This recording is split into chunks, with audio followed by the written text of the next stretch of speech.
بسم الله الرحمن الرحيم. أعوذ بالله من الشيطان اللعين الرجيم. بسم الله الرحمن الرحيم. ولله ما في السماوات وما في الأرض وإلى الله ترجع الأمور.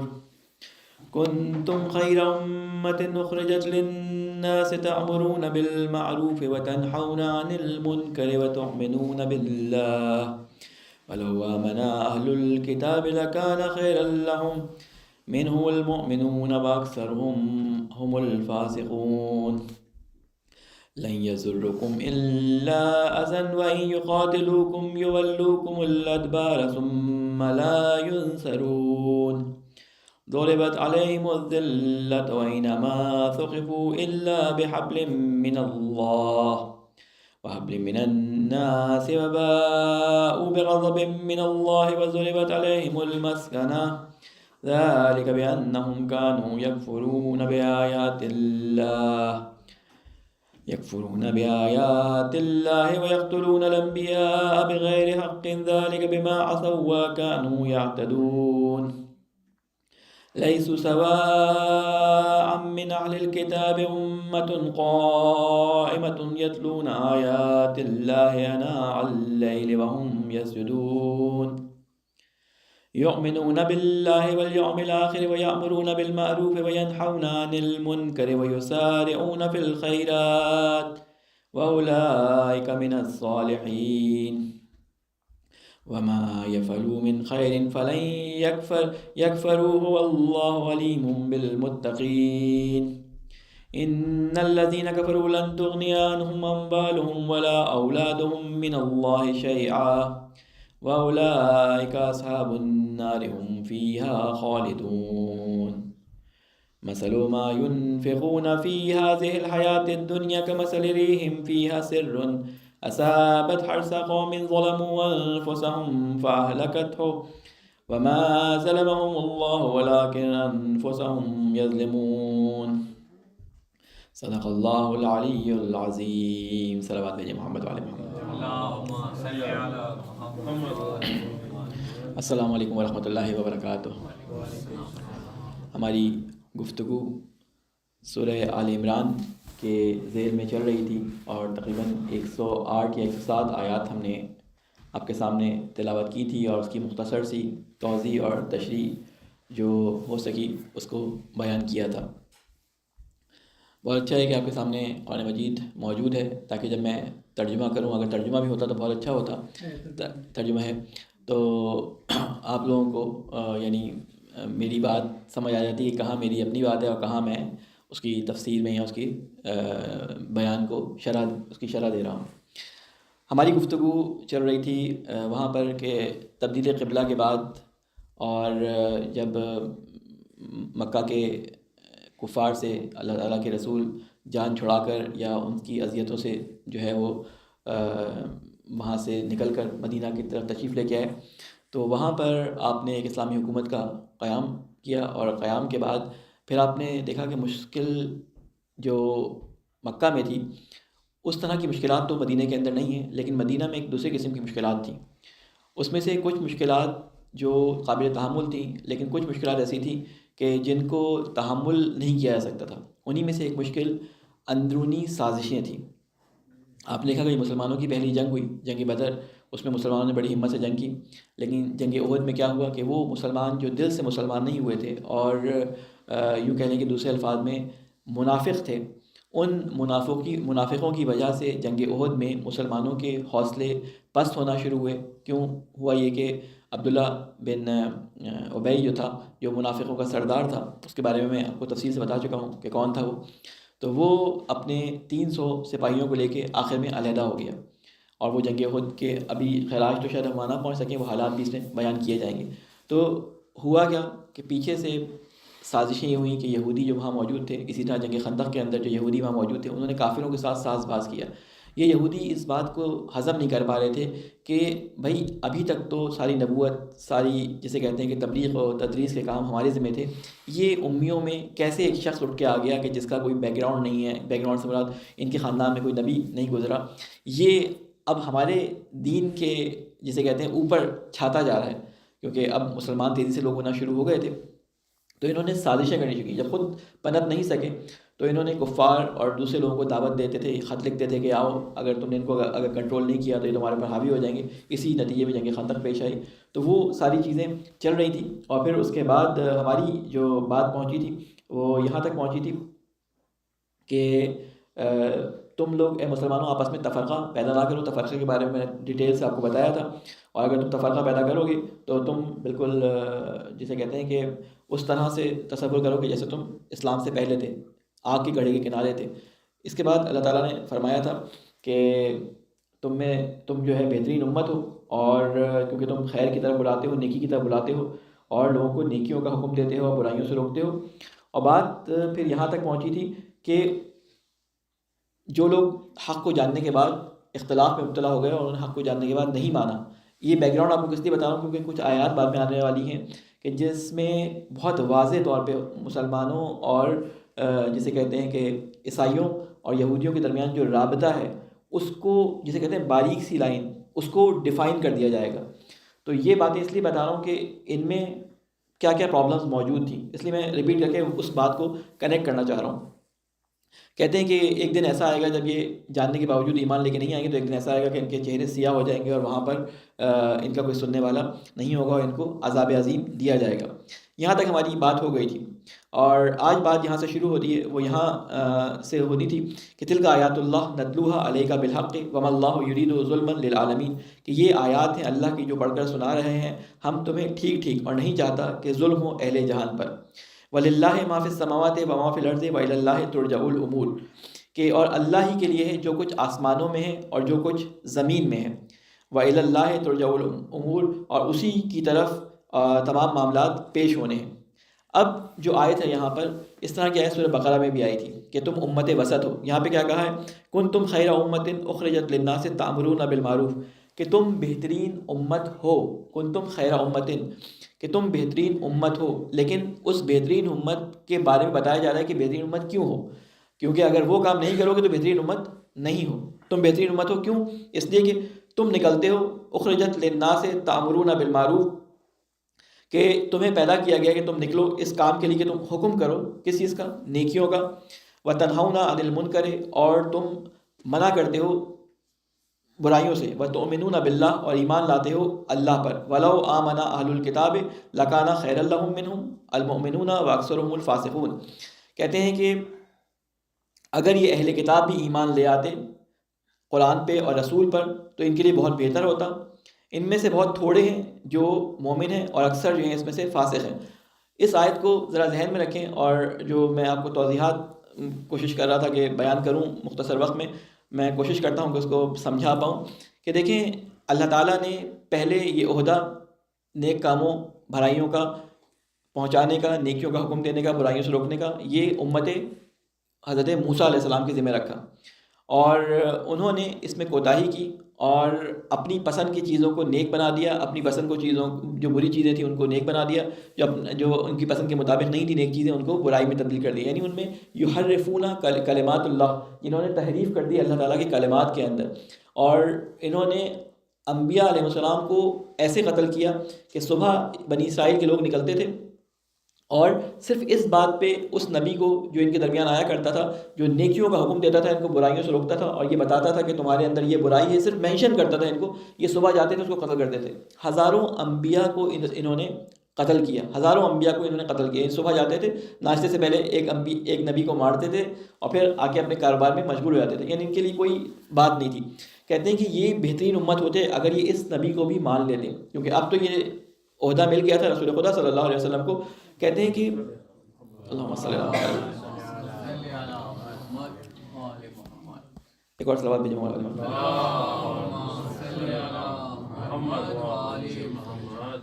یہاں پہ ایک لفظ بیان کیا گیا ہے کہ منہم المومنون واکثرهم الفاسقون، ان میں سے کچھ مومن بھی ہیں، یعنی ان تمام باتوں کے باوجود کہ ضربت علیہم المسکنہ، کہ اللہ تعالیٰ نے ان کے اوپر مسکنت کو مار دیا ہے، ان کو ذلیل کر دیا ہے، ان کو زمین کے اندر پس کر دیا ہے، یہ ساری باتیں جو اہل یہود کے بارے میں اللہ تعالیٰ نے فرمائی تھی، اس کے باوجود اللہ تعالیٰ فرما رہا ہے اللہ تعالیٰ کسی کا حق ضائع نہیں ہونے دیتا۔ اللہ تعالیٰ یہ نہیں کہتا کہ اگر کوئی قوم کا جو نتیجہ، اس کا رزلٹ جو آ رہا ہے، وہ اس نتیجے کی وجہ سے پوری قوم کو برا نہیں کہتا.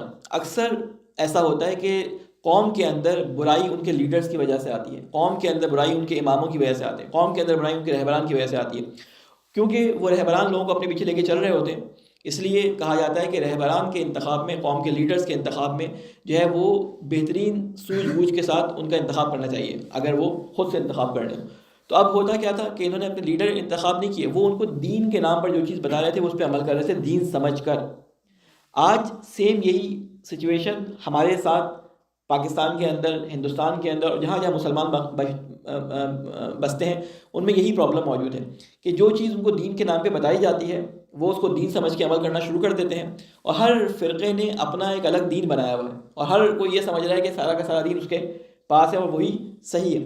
یہ مثالیں ساری دی اس لیے جا رہی ہیں قرآن مجید میں کہ مسلمان اس سے سبق سیکھ لیں، مسلمان اس سے سبق سیکھ لیں، کیونکہ یہودیوں نے یہی کام کیا تھا کہ آپس میں یہ بہت فرقے تھے، لیکن بعد میں یہ عیسائیوں کے خلاف ہو گئے، اور پھر عیسائیوں کے خلاف ہونے کے بعد یہ مسلمانوں کے دونوں مل کے خلاف ہو گئے، اور پھر انہوں نے مشرکوں کے ساتھ ساز باز کرنا شروع کر دیا. تو مسلمانوں کو بتایا جا رہا ہے کہ دیکھو ان اختلافات میں نہ پڑنا. اس میں ایک لفظ استعمال کیا گیا ہے کہ ان میں سے کچھ مومن ہیں اور اکثر ان میں سے فاسق ہیں. فاسق کیسے کہتے ہیں؟ آپ نے لفظ سنا ہوگا فاسق اور مفسد، دو لفظ استعمال ہوتے ہیں. میں اس کو مثال کے ذریعے سمجھاتا ہوں. فاسق کسی ایسی چیز کو کہتے ہیں کہ جو اندر سے خراب ہو گئی ہو لیکن ان کی خرابی ظاہر نہ ہوئی ہو. مثال کے طور پہ آپ سیب خرید کے لے گئے کسی دکان سے، 4 دن تک آپ کی ٹوکری میں سجے ہوئے ہوں اور آپ سمجھ رہے ہو کہ یہ اچھے ہیں ہم کل کو کھا لیں گے، 1 مہینہ اسی طرح گزر جائے، اوپر سے ان کی شکل اچھی ہو لیکن جب آپ کاٹیں تو سیب اندر سے کالا ہو، تو یہ اندر سے فاسد ہو چکا ہے. اس کا فساد ظاہر نہیں ہوا تھا لیکن یہ اندر سے فاسد ہو چکا تھا. فاسق وہ ہوتا ہے، مثلا یہی سیب اگر اندر سے اتنا گل جائے کہ اس میں سوراخ ہو جائے اور اس کے اندر سے پانی نکلنا شروع ہو جائے اور اس کے اندر کی گندگی باہر نکلنا شروع ہو جائے، اسے کہتے ہیں کیا؟ فسق. اس کا ظاہر ہو گیا. بالکل اسی طرح ہے کہ فاسد وہ لوگ ہیں، فساد پھیلانے والے، کہ جو اندر سے گل سڑ گئے، اندر سے بگڑ چکے ہیں لیکن ان کا فساد ظاہر نہیں ہوتا، ان کے اندر کی کثافت باہر ظاہر نہیں ہوتی علنی طور پہ، لوگوں کے سامنے ان کو پتہ نہیں ہوتا. اسی لیے جو ہے وہ بہت سارے ہمیں ایسے نظر آتے ہیں دین بتانے والے کہ اندر سے فاسد ہوتے ہیں لیکن ان کے بارے میں لوگ سمجھتے ہیں کہ بہت نیک ہیں. اب یہاں پہ بتایا کہ یہ فاسق ہو چکے ہیں، ان میں سے بہت سارے لوگ فاسق ہو چکے ہیں، یعنی انہوں نے اپنا علنی ظاہر کر دیا، انہوں نے رسول کے خلاف دشمنی میں اپنے آپ کو بالکل ظاہر کر دیا. لن یضرکم الا اذن، لیکن یہ تمہیں ہرگز تمہارا کچھ نہیں بگاڑ سکتے سوائے اذیت. اذن کہتے ہیں ہلکی سی تکلیف کو. ایک ہوتی ہے تکلیف شدید، ٹھیک ہے، ایک ہوتی ہے کم تکلیف جس کو برداشت کیا جا سکتا ہے. آپ نے سورہ بقرہ میں پڑھا تھا جہاں پہ کچھ سوالات کیے گئے تھے، یسألونک فلاں یسألونک فلاں، وہاں پہ کہا گیا تھا کہ یہ کچھ چیزوں کے بارے میں کہا تھا کہ یہ اذیت ہے، یعنی بعض چیزیں ایسی ہوتی ہیں جو انسان کے لیے اذیت کا باعث ہوتی ہیں، یعنی کم تکلیف کا باعث ہوتی ہے، جس کو تحمل کرنا مشکل تو ہوتا ہے لیکن وہ تحمل آرام سے ہو جاتی ہیں. کہا کہ یہ تمہیں کچھ تکلیف نہیں پہنچا سکتے سوائے اس کے کہ تھوڑی بہت اذیت پہنچا دیں. وَإِن يُقَاتِلُكُمْ يُوَلُّوكُمُ الْأَدْبَارَ ثُمَّ لَا يُنصَرُونَ، اگر جنگ کریں گے تم سے تو پھر جائیں گے پیٹ پھیر کے، یعنی یہ اگر تم سے جنگ پہ آئے بھی نا تو یہ پیٹ پھیر کے بھاگ جائیں گے. آپ نے دیکھا یہودیوں سے جہاں بھی رسول خدا کی جنگ ہوئی تو پہلے یہ اپنے آپ کو قلعے میں سیف کرتے ہیں اور جب بالکل مجبور ہو جاتے ہیں تو پھر ہتھیار ڈال دیتے ہیں. ٹھیک ہے نا، بہت کم یہ دو بدو جنگ یہودیوں کے ساتھ بہت کم ہوئی ہے. آپ خیبر دیکھ لیں، آپ بنو قینقاع کے ان کو دیکھ لیں، کبھی بنو نذیر کا دیکھ لیں، جو اب یہ قلعوں میں قید ہو کے صرف اندر سے لڑتے ہیں، اور جب ان کی کھانا پانی دانا ختم ہو جاتا ہے تو پھر یہ ہتھیار ڈال کے یا کوئی سازش یا کوئی ساز باز کرنے کے چکر میں ہوتے ہیں اور پھر یہ باہر آ کے ہتھیار ڈال دیتے ہیں. بہت کم انہوں نے لڑائی کی ہے. پھر اس کے بعد اللہ تعالیٰ یہاں فرماتا ہے ضربت علیہم الذلہ، اللہ تعالیٰ نے ثم لا ينصرون، اور جب یہ پیٹ پھیر کے بھاگ جائیں گے تو ان کی کوئی مدد نہیں کی جائے گی. اچھا، جب یہ کہا جاتا ہے نہیں مدد کی جائے گی تو اس سے ہمیں کیا سروکار ہے؟ نہیں مدد کی جائے گی تو اچھی بات ہے، مدد نہیں کی جائے گی. یہ بتایا جا رہا ہے مسلمانوں کو اگر تم نے یہ کام کیا تو تمہاری مدد نہیں کی جائے گی، چاہے تم رسول کی نسبت اپنے سے جوڑے رکھے ہو، اپنے آپ کو مسلمان کہتے ہو، رسول کی امت کا اپنے آپ کو کہتے ہو، رسول کی قوم اپنے آپ کو کہتے ہو، اگر تم نے یہ کام کیا تو تمہاری بھی مدد نہیں کی جائے گی. ضربت علیہم الذلہ اینما ثقفوا الا بحبل من اللہ وحبل من الناس وباءوا بغضب من اللہ وضربت علیہم المسکنہ. کہتے ہیں کہ مار دی گئی ہے ذلت جہاں پر بھی یہ ہیں، اینما ثقفوا، جہاں پر یہ پائے جائیں گے ان کے اوپر ذلت ہی ذلت نظر آئے گی. آپ نے دیکھا کہ یہودیوں کے اوپر اللہ تعالیٰ نے کیسے ذلت جو ہے وہ ماری ہے. آپ حضرت موسیٰ علیہ السلام کے بعد دیکھیں کہ کچھ عرصے یہ موسیٰ علیہ السلام کے ساتھ رہے اور انہوں نے ساری وہ دعائیں اپنی پوری ہوتی ہوئی دیکھی جو موسیٰ کے آنے سے پہلے انہوں نے اللہ تعالیٰ سے مانگی تھی کہ ہمیں فرعون سے نجات دلا دے، ہمیں اس ظلم سے نجات دلا دے، ہمیں ظالم جابر حکمران سے ہمیں جو ہے وہ نجات دلا دے، ہمارے بچوں کو، ہماری عورتوں کو اس سے آزادی دلا دے۔ جب وہ آزادی مل گئی، ان کو آزادی مل گئی، اور جیسے ہی آزادی ملی یہ فرار ہوئے، وہ دریا ان کے لیے پھٹ گیا۔ دریا پھٹنے کے بعد وہ دشمن جس نے ان کے اوپر ساری سختی کی ہوئی تھی وہ ان کے آنکھوں کے سامنے ڈوب گیا اس کے اندر۔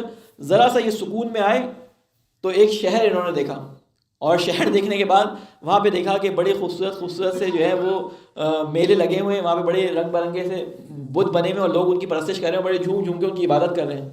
تو ان کو یعنی اتنے بدبخت تھے، یہ حضرت موسیٰ سے کہتے ہیں کہ موسیٰ دیکھو کتنے خوشی و خضوع سے یہ عبادت کریں، تم بھی ہمارے لیے ایسا بت بنا دو اللہ کا۔ نعوذ باللہ، موسیٰ ان سے بڑے ناراض ہوئے، یعنی انہوں نے بڑے عجیب قسم کے نعمتیں دیکھنے کے بعد عجیب قسم کے اللہ تعالیٰ سے مطالبے کیے ہیں۔ میں جب حضرت موسیٰ علیہ السلام کے بارے میں انشاءاللہ بیان کروں گا تو تفصیل سے اس کو بیان کروں گا۔ تو اللہ تعالیٰ نے کہا کہ ان تمام نعمتوں کے باوجود کیا ہوا کہ ان کے اوپر ضربت علیہم المسکنہ، یعنی ضربت علیہم الذلہ، کہ ان کے اوپر ذلت کو رکھ دیا گیا۔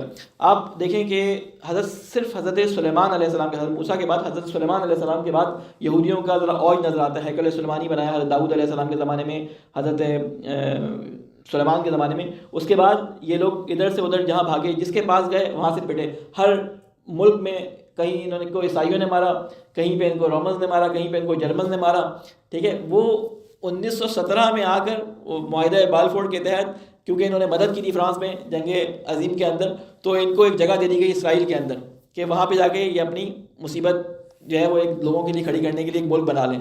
وہ ملک تو بنا دیا گیا، لیکن اللہ تعالیٰ یہاں پہ ایک حساس نقطہ بیان کر رہا ہے۔ کہتے ہیں کبھی بھی خود سے یہ پنپ نہیں سکتے، خود سے یہ کھڑے نہیں ہو سکتے۔ کیا فرما رہے ہیں اللہ تعالیٰ؟ کہہ رہے ہیں کہ الا بحبل من اللہ، کہتے ہیں کہ یہ ذلت سے صرف اس وقت تمہیں نکلے ہوئے کبھی کبھی نظر آئیں گے کہ یا تو انہوں نے اللہ کی کوئی مدد حاصل کی ہوئی ہو، اللہ کی مدد کے ساتھ شامل ہو، وحبل من الناس، یا لوگوں کی کوئی مدد حاصل ہو۔ ان کو اس وقت کس کی مدد حاصل ہے؟ اللہ کی مدد تو حاصل نہیں ہے ان کو اس وقت بڑی بڑی حکومتوں کی مدد حاصل ہے، جس کی بنیاد پہ یہ ہیں، خود ان کی کوئی حیثیت نہیں۔ آج بڑی بڑی طاقتیں ان سے اپنا کنیکشن کاٹیں، 2 منٹ میں اگر سارے مسلمان مل کے تھوک بھی دیں ان کے اوپر تو یہ وہیں سیلاب میں بہ جائیں گے۔ بقول امام خمینی کے اگر سارے مسلمان مل کے ایک بالٹی بھی ان کے اوپر ڈال دیں تو یہ سیلاب میں بہ جائیں گے۔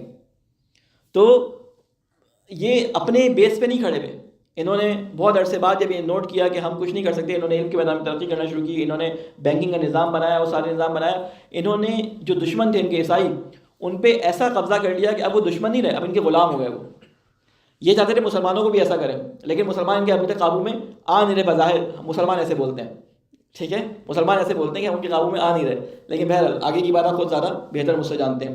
تو یہ اللہ تعالیٰ کی مدد سے یا تو پنپ سکتے ہیں دنیا کے اندر، یا ان کے پاس کوئی ایسی مدد ہو جو ان کو کھڑا کرنے میں مددگار ثابت ہو۔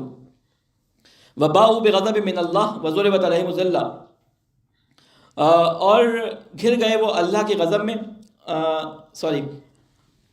اور گھر گئے وہ غضب میں اللہ کے، اور پڑ گئی مار ان پر محتاجی کی مار۔ مسکنہ میں نے آپ کو بتایا ہے پہلے، مسکنہ کا لفظ، مسکنہ کے معنی کیا ہوتے ہیں؟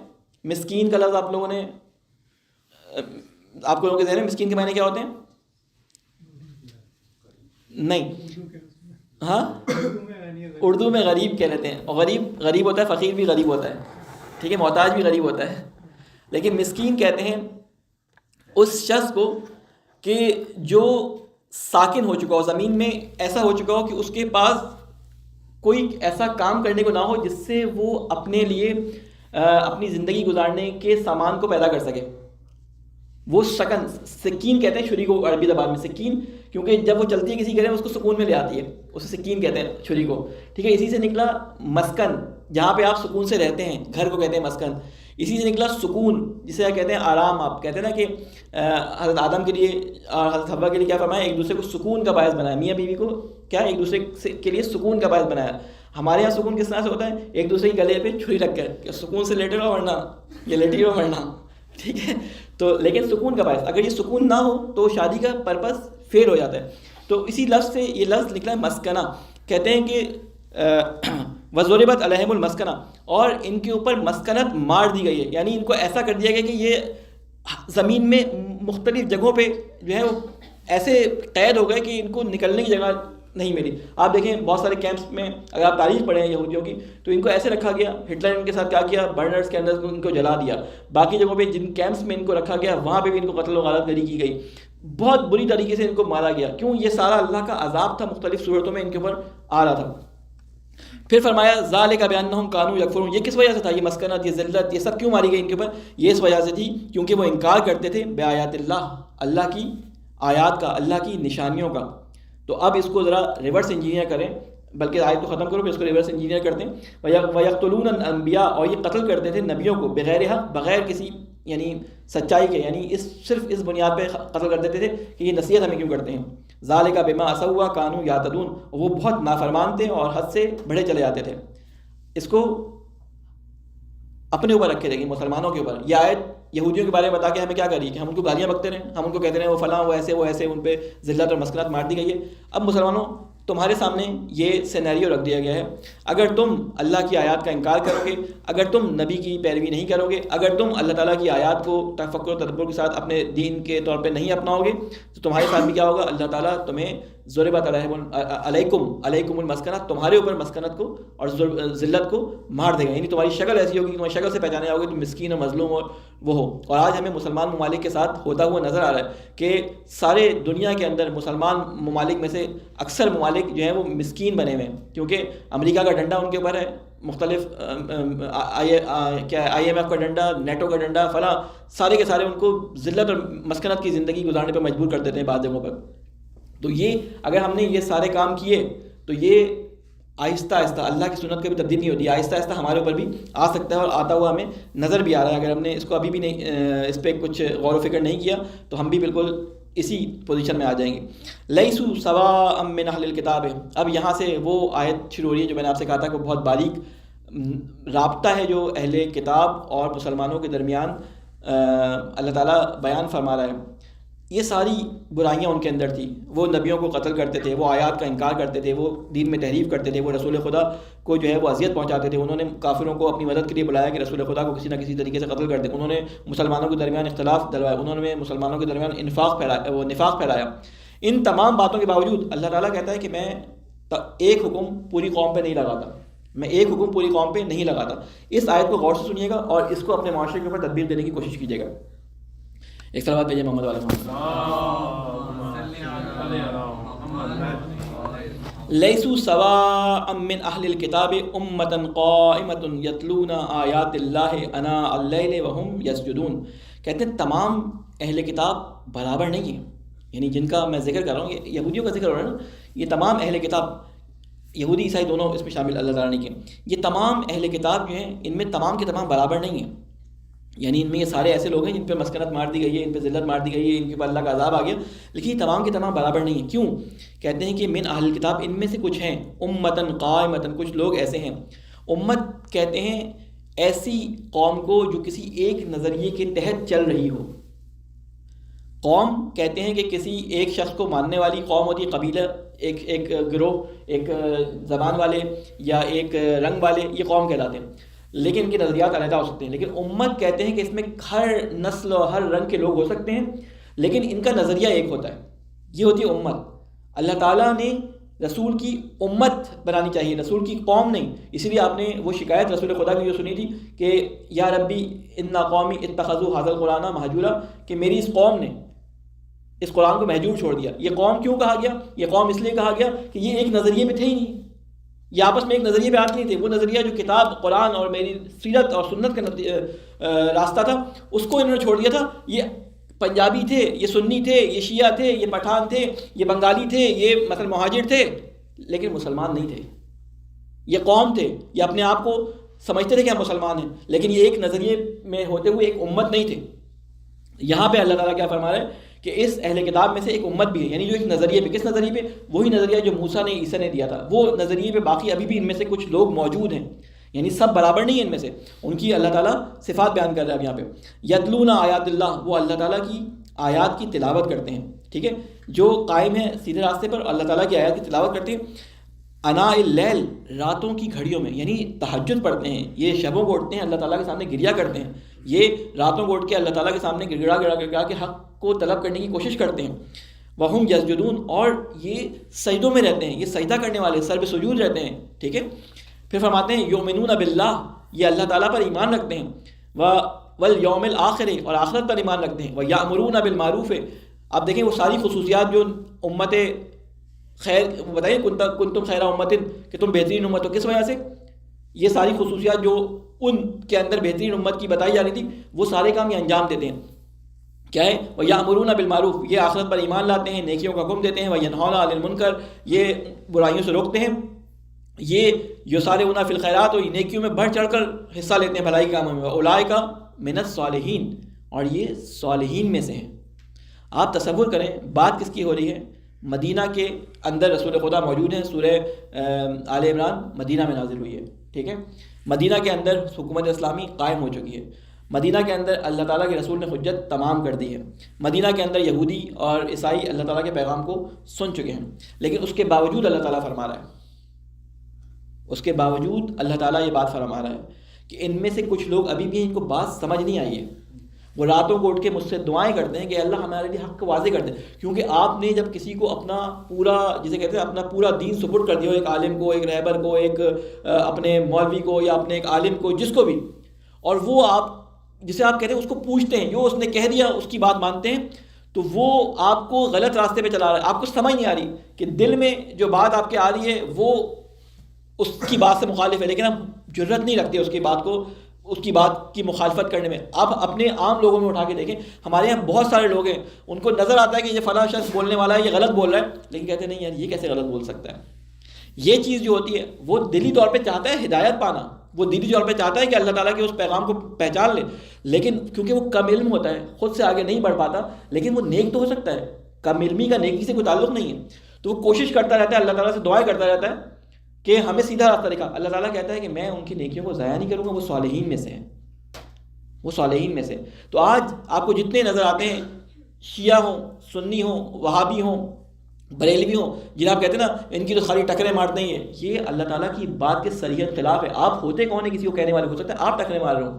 وہی کہتے ہیں شیعہ ٹکریں مارتے ہیں، خالی یہ جا کے جو ہے وہ ادھر ادھر ٹکریں مارتے ہیں، ادھر ادھر چوما چاٹی کرتے ہیں علموں اور تازیوں کی. آپ کہتے ہیں وہ اپنے بزرگوں کو اس طرح کرتے ہیں، جو ہے بریلوی کہتے ہیں وہابی ایسے کرتے ہیں، وہابی کہتے ہیں. آپ ہوتے کون ہیں کسی کو کہنے والے کہ آپ کافر ہیں؟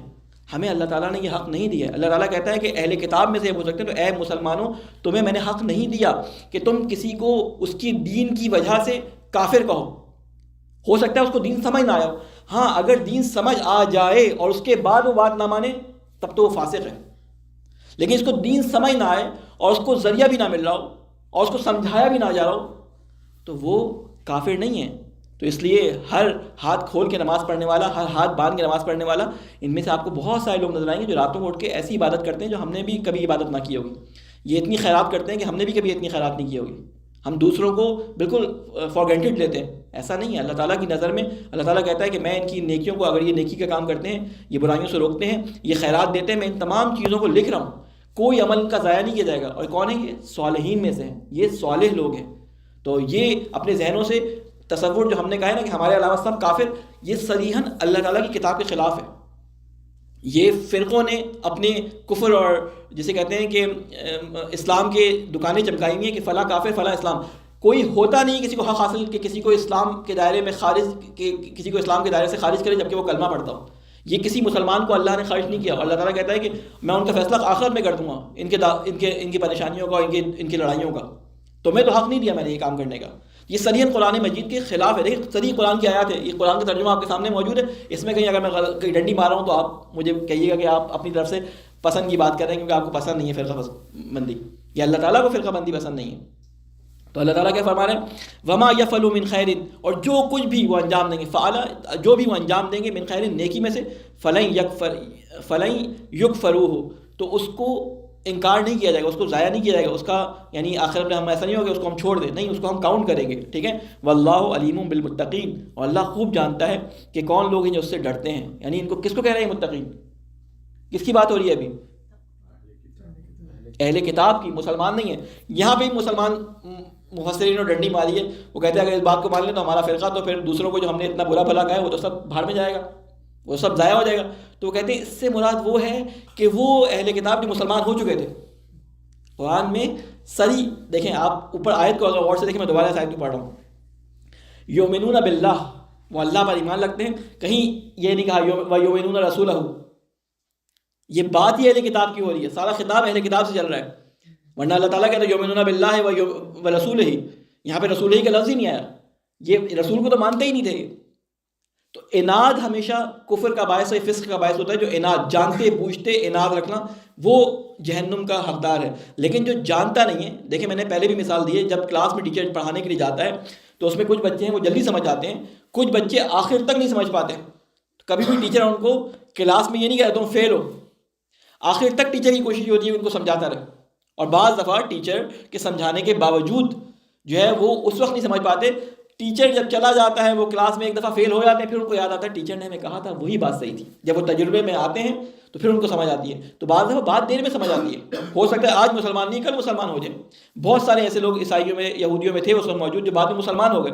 تو یہاں پہ 3 تفاصیل مفسرین کے اندر ملتی ہیں، بعض نے کہا یہ وہ لوگوں کے ذکر ہو رہا ہے کہ جو مسلمان ہو چکے تھے، بعض نے کہا کہ ان لوگوں کا ذکر ہے جو بعد میں مسلمان ہو جائیں گے، جبکہ بظاہر آیت کے الفاظ سے یہ لگ رہا ہے، ہو سکتا ہے تفسیر میں نہیں کہہ رہا غلط ہے صحیح ہے، تفسیر کی بات نہیں، ابھی ترجمے کی بات ہو رہی ہے جو قرآن میں اللہ نے کہا ہے، مفسرین نے کیا کہا ہے اس پہ میں نہیں کہہ رہا، میں قرآن کے ترجمے سے آپ کو ایک بات بیان کر رہا ہوں کہ یہاں پہ نہیں کہا کہ ایمان لائے اللہ پر اور اس کے رسول پر، کہا ایمان لائے اللہ پر یوم آخر پہ، یعنی بات اہل کتاب کی ہو رہی ہے، اس وقت تک وہ مسلمان نہیں ہوئے، ان کے بارے میں اللہ تعالیٰ فرمایا ہے کہ ان کا کوئی عمل ضائع نہیں کیا جائے گا، جو نیکی کا انہوں نے کیا ہوگا انکار نہیں کیا جائے گا قیامت میں، اور اللہ تعالیٰ جانتا ہے متقین کو، یعنی ان میں سے بھی متقین موجود ہیں، ٹھیک ہے۔ اسی لیے اللہ تعالیٰ نے اللہ تعالیٰ کے نبی نے جو مولا امیر المومنین علیہ السلام کو جو خطاب دیا، اللہم صلی اللہ محمد وعلی محمد، وہ امام المتقین کہا، امام المومنین نہیں کہا، امیر تھے مومنین کے لیکن امام تھے متقین کے، یعنی ضروری نہیں کہ صرف مسلمانوں میں ہی مولا علی علیہ السلام کے چاہنے والے موجود ہوں،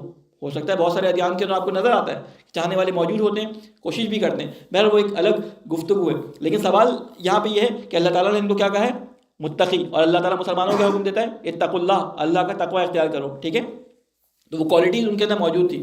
اب جو آپ نے قرآن مجید میں ایک آیت سنی ہوگی، میں پہلے اس کو ذکر کر دوں، کہ جس میں اللہ تعالیٰ فرماتا ہے کہ قبول نہیں کیا جائے گا کوئی دین اسلام کے علاوہ، آپ نے یہ آیت قرآن مجید کی سنی ہے نا کہ لن یقبل کہ کوئی دین قیامت کے دن قبول نہیں کیا جائے گا سوائے اسلام کے۔ سوال میرا یہ ہے کہ یہودی یا عیسائی یہ کس کا رکھا ہوا نام تھا؟ ان لوگوں کا اپنا نام رکھا ہوا تھا، اللہ تعالیٰ نے اس دین کو کیا کہا تھا؟ اسلام کہا تھا، ٹھیک ہے۔ تو قیامت کے دن ان میں سے اسلام وہی لوگ جو اسلام پہ ہیں، اصل میں وہ لوگ ہیں جو اپنے نبی کی سیرت پہ، اپنے نبی کے دین پر عمل کر رہے ہوتے ہیں، چاہے وہ یہودیوں میں ہو، چاہے وہ عیسائیوں میں ہو، چاہے وہ کسی بھی اہل کتاب میں سے کوئی بھی ہو، ٹھیک ہے، جو اپنے نبی کی سیرت پہ عمل کر رہا ہو، اپنے نبی کی تعلیمات پہ، صحیح تعلیمات پہ عمل کر رہا ہو، اور اس تک دین پہنچا نہ ہو۔ ہم نے دین کی تبلیغ کے کام کا حق ادا نہیں کیا، ہم ممبروں پہ بیٹھ کر، ہم درسوں کے اندر بیٹھ کر دوسروں کو کرٹیسائز کرتے ہیں، ہم ممبروں پہ بیٹھ کے دوسروں کی ایسی کی تیسی کرتے ہیں، اگر سنی ہماری اصول کافی یا کافی کو اٹھاتا ہے تو وہ روایتیں دیکھتا ہے کہ جس میں اس کو کوئی ایسی بات نظر آئے کہ جس میں وہ دوسروں پر نقطہ چپکا سکے۔ ہم اگر بخاری کو اٹھاتے ہیں تو ہمارے علماء، ان علماء تو نہیں کہوں گا، ہمارے وہ لوگ جو اس سے سوء استفادہ کرنا چاہتے ہیں ان احادیث کو نکالتے ہیں جس سے وہ ان کے اوپر نقطہ لگا سکتے ہیں، ان کے اوپر کوئی کنایہ کس سکیں، یعنی ایسی کی تیسی مارتے ہیں۔ ایک روایت کو اٹھا لی کہ شیعہ کہتے ہیں تحریف قرآن، اور اس پہ وہ شیعوں کو ایک جسے کہتے ہیں بے بہا سناتے ہیں، شیعہ بخاری سے کوئی ایسی روایت اٹھاتے ہیں اور وہ ان کو بے بہا سناتے ہیں۔ دیکھیں سب کو معلوم ہے کہ احادیث کے ذخیرے کے اندر بہت زیادہ گڑبڑ ہوئی ہے، اس لیے ہر حدیث جو قرآن سے ٹکراتی ہو شیعہ مذہب کے اندر اس حدیث کو ہم نہیں مانتے۔ یہ اصول ہمارا بنایا ہوا نہیں ہے، یہ اللہ اس کے رسول کا بنایا ہوا قانون ہے۔ خود رسول خدا صلی اللہ علیہ وسلم کے زمانے میں رسول خدا پر بہت زیادہ جھوٹ باندھا جانا شروع ہو چکا تھا، تو رسول خدا نے کہا تھا کہ میری اگر بات تم تک کوئی پہنچے، امام صادق کی بھی حدیث ہے اس طرح کی کہ ہماری اگر کوئی بات تم تک پہنچے تو اس کو قرآن پہ پرکھو، اگر قرآن کے مطابق ہو اس کو لے لو، اگر قرآن کے مطابق نہیں ہو تو اس کو چھوڑ دو، ٹھیک ہے۔ چھوڑ دو کا مطلب یہ نہیں ہے کہ اس کو بالکل ہی زمین میں چھوڑ دو، کوشش کرو سمجھنے کی آخر حد تک، اگر کسی عالم کی بات ہو اگر نہیں سمجھ آتی تو چھوڑ دو، کیونکہ قرآن کے خلاف جا رہی ہے۔ دیکھیں قرآن کا ظاہر جو ہے سب کے لیے واضح ہے، قرآن کا عمق جو ہے، قرآن کے اندر جو پوشیدہ علوم ہے وہ شاید سب کے لیے واضح نہ ہو۔ سمندر کے کنارے پہ جو کھڑا ہوتا ہے، ٹھیک ہے، تو سب کی نگاہ میں سمندر ایک ہی رنگ کا، ایک ہی سطح پہ، ایک ہی اس کو جو ہے وہ ڈیپتھ نظر آتی ہے کہاں پہ سمندر جا رہا ہے، لیکن سمندر کی گہرائی میں وہ دیکھ پاتا ہے کہ جس کو غوطہ خوری آتی ہو، جس نے غوطہ خوری پہلے کی ہو۔ تو اسلام کے بارے میں بھی، قرآن کے بارے میں بھی علم ایسا ہے۔ اللہ تعالیٰ نے قرآن کے ظاہر کو سب کے لیے واضح کیا ہے، یعنی قرآن کا ظاہر جس کو سمجھ آ رہا ہو وہ کبھی گمراہ نہیں ہو سکتا، لیکن ظاہر سمجھ آنے کے لیے سمندر کی گہرائی کو، سمندر کی جسے کہتے ہیں کہاں تک اس کی وسعت نگاہ میں سمندر نظر آتا ہے، اس کو دیکھنے کے لیے کم از کم سمندر کے کنارے تو جانا ضروری ہے یا نہیں ہے؟ تو قرآن کو دیکھنے کے لیے قرآن میں کیا کہا ہے؟ کم از کم قرآن کو کئی دفعہ پڑھنا ترجمے کے ساتھ ضروری ہے یا نہیں ہے کہ اس کو قرآن کے اندر کہا کیا ہے، تاکہ ہم کچھ موازنہ تو کر سکیں۔ تو اللہ تعالیٰ یہاں پہ فرما رہا ہے کہ ان الذین کفروا لن تغنی عنہم اموالہم، وہ لوگ جنہوں نے انکار کر دیا، ان کا مال یعنی ان کا مال ان کو بچا نہیں سکتا، یعنی وہ غنی نہیں ہو سکتے اللہ تعالیٰ کے عذاب سے۔ کیا کہہ رہے ہیں کہ ان الذین کفروا لن تغنی عنہم اموالہم ولا اولادہم من اللہ شیئا واولئک اصحاب النار وہم فیہا خالدون، کہ بے شک جن لوگوں نے کفر اختیار کیا ہرگز نہ بچا سکے گا ان کا مال، یعنی جتنا بھی مال انہوں نے اس دنیا کے اندر اپنے لیے کمایا یا خرچ کیا، بظاہر اللہ کی راہ میں خرچ کیا۔ یہ جو یہودی تھے مسلمانوں کو لڑانے کے لیے جو مسلمانوں کو ہدیے اور تحفے دیا کرتے تھے اور مسلمانوں کو آپس میں لڑواتے تھے، بظاہر تو وہ اپنے لوگوں کو اسی لیے ان سے چندہ مانگتے تھے نا کہ ہم جو ہے وہ اپنے دین کو بچانے کے لیے ان پہ خرچہ کر رہے ہیں۔ تو اللہ تعالیٰ نے قرآن مجید میں دوسری جگہ کو فرمایا کہ ان کا یہ مال جو انہوں نے اللہ کی راہ میں لوگوں کو بتایا تھا کہ اللہ کی راہ اس پہ خرچ کرو، وہ سب پانی ہو جائے گا، یعنی کسی کام میں نہیں ہے۔ حبام منبثہ کا لفظ استعمال کیا ہے، یعنی ذرات کی صورت میں بکھر جائے گا، وہ اس کا کوئی حساب کتاب ہی نہیں ہوگا۔ تو اللہ تعالیٰ فرما رہا ہے کہ ان کا نہ مال کام آئے گا، ان کی نہ کثرت اولاد کام آئے گی، کیونکہ وہاں پہ یہ اصحاب النار یعنی صاحب نار یعنی دوزخی ہوں گے، وہم فیہا خالدون، وہ اس میں ہمیشہ رہیں گے۔ اور ابھی ٹائم ہمارے پاس ہے، میں اصل میں ایک اور چیز وہ تجوید والا جو ہمارا چل رہا تھا وہ بھی چاہ رہا تھا، تو اس کو ایک آیت میں اور کر لیتا ہوں۔ ایک صلوات بھیجیں محمد والے محمد، یہ اس سے مربوط ہے تو میں اس آیت کو میں نے تلاوت بھی کی تھی، اس کو پڑھ لیتا ہوں۔ کہتے ہیں کہ مثل ما ينفقون فی هذه الحیات الدنیا، انفاق کہتے ہیں خرچ کرنے کو اللہ تعالیٰ کی راہ میں، یعنی یہ اس انفاق کہتے ہیں صحیح جگہ پر اور صحیح وقت پر پیسے کو لگانا، اب وہ اللہ کے راستے میں ہو یا کسی بھی راستے میں، ٹھیک ہے، انفاق فی اللہ ہو یا انفاق فی شیطان ہو، صحیح جگہ پہ صحیح راستے پر لگانا۔ اگر شیطان اپنے مریدوں کو بتا رہا ہے کہ تمہیں فلاں جگہ پر اتنا پیسہ لگانا ہے اور اس وقت لگانا ہے تو تم مثلا فلسطینیوں پہ قبضہ کر سکتے ہو، تو وہ ان کی طرف سے انفاق ہے، لیکن انفاق فی سبیل شیطان ہے، ٹھیک ہے، صحیح وقت پہ صحیح پیسہ لگانا یہ انفاق کہلاتا ہے۔ انفاق فی سبیل اللہ بھی ہوتا ہے، انفاق فی سبیل شیطان بھی ہوتا ہے۔ تو ابھی یہاں پہ انفاق کی بات ہو رہی ہے، ٹھیک ہے، میں نے اس لیے دونوں الفاظ بیان کر دیے کہ آپ کو پتا ہو کہ انفاق کا مطلب صرف یہ نہیں کہ اللہ کی راہ میں خرچ ہو، انفاق ہر وہ مال ہوتا ہے جو خرچ کیا جاتا ہے صحیح جگہ پہ صحیح وقت پر۔ کہتے ہیں کہ مثل ما ينفقون، مثال اس کی جو خرچ کرتے ہیں یہ لوگ، یہ خرچ کرتے تھے نا آپس میں لڑانے کے لیے جو پیسہ خرچہ کرتے تھے، اس کے بارے میں بات ہو رہی ہے۔ مثل ما ينفقون فی هذه الحیات الدنیا، کہتے ہیں اس دنیا کی زندگی میں جو یہ خرچ کرتے تھے، کمثل ریح، کہ اس ہوا کی مانند ہے، فیہا سر، کہ جس میں سخت سردی ہو۔ لفظ اردو میں استعمال کرتے ہیں پالا، پتہ نہیں وہاں پہ کیا ترجمہ کیا گیا، پالا کہتے ہیں ٹھنڈی ہوا کو۔ یہ لفظ آپ لوگوں کے لیے نیا ہوگا، ٹھیک ہے، ہم نے پالا پوسا والا لفظ تو سنا ہے کہ پالنا پوسنا، لیکن پالا کہتے ہیں ایسی ٹھنڈی ہوا کو جس کو برداشت کرنا بہت مشکل ہو۔ پنجابی میں پالا ہی کہتے ہیں، پالا ہی کہتے ہیں، اچھا، کیا ویسے صحیح کیا لفظ ہوتا ہے؟ نہیں، اس کو پنجابی میں کس معنی میں لیتے ہیں؟ سخت سردی کو، ہاں، جسے کہتے ہیں کہ جمع دینے والی سردی جو ہوتی ہے، پالا۔ اچھا، یہ پنجابی سے دیا گیا میں خالی یہ ورڈ یہاں پہ بہرحال، تو یہ ورڈ جو ہے اللہ تعالیٰ کے فرمانا ہے کہ اس ہوا کی مانند ہے جس میں سخت سردی ہو۔ اصابت حرث قوم ظلموا انفسهم فاہلکت ہو، کہتے ہیں کہ جو چلے کھیتی پر ایسے لوگوں کی جنہوں نے ظلم کیا ہو اپنی جانوں پر، تو برباد کر دے وہ اس کھیتی کو، نہیں کیا ظلم ان پر اللہ نے، بلکہ وہ تو خود اپنے اوپر ظلم کرنے والے ہیں یا ظلم کرتے ہیں۔ کہتے ہیں کہ جو انہوں نے اپنی زندگی میں مال خرچ کیا تھا، جو انہوں نے اپنی زندگی میں انفاق کیا تھا، اس کی مثال ایسی ہے کہ جیسے ٹھنڈی ہوا چلے ایک کھیتی کے اوپر اور اس کو جو ہے وہ ضائع کر دے، بالکل اسی طرح انہوں نے جو ہے وہ بظاہر تو اپنی جیبوں سے مال نکالا، لیکن وہ کسی کام کا نہیں تھا، انہوں نے اس کو ضائع کر دیا، ان کی فصل کو۔ اور یہ اللہ تعالیٰ کے نزدیک کیا ہے کہ انہوں نے اپنی جانوں پہ ظلم کیا ہے۔ پھر اس کے بعد فرماتا ہے کہ ایک میں دیکھ لوں، بس یہ آیت ہم بعد میں کریں گے 118، کیونکہ پھر موضوع اگر میں یہ آیت کرتا ہوں تو اس کے بعد والی آیت بھی کرنی پڑے گی۔ اس کے بعد محمد والے محمد